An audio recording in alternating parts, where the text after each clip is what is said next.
President Trump issued an executive order yesterday directing federal law enforcement to arrest and prosecute anyone caught burning a U.S. flag.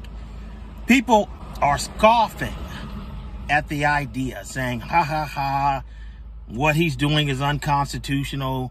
And, they're saying that the U.S. Supreme Court back in 1989 declared that burning a U.S. flag is protected under the Constitution.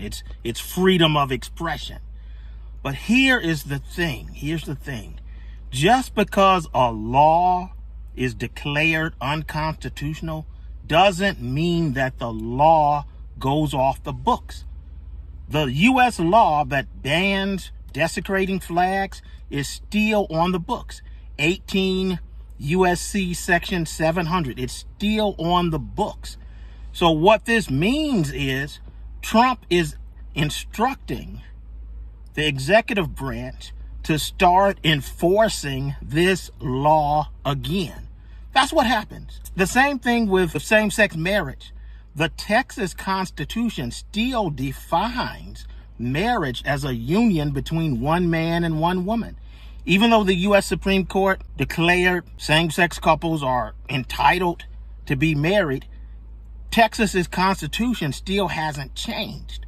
So all it takes is for the U.S. Supreme Court to repeal the Obergefell decision. I'm pronouncing it correctly, I guess. All it takes is for the U.S. Supreme Court to reverse that decision, and then same-sex marriage would once again be illegal in Texas. We saw the same thing with abortion.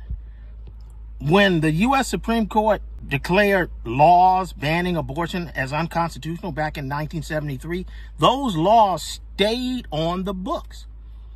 Democrats never bothered to repeal those laws.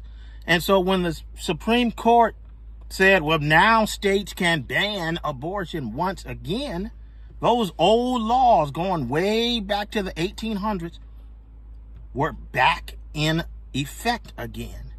So the same thing might happen with burning a flag. My advice is don't do it. If you don't want to go to jail, don't burn a flag, because you'll more than likely get arrested. You're going to go before a U.S. magistrate. They're going to set a bond. If you can afford bond, you'll bond out. They'll probably indict you, and they might just convict you.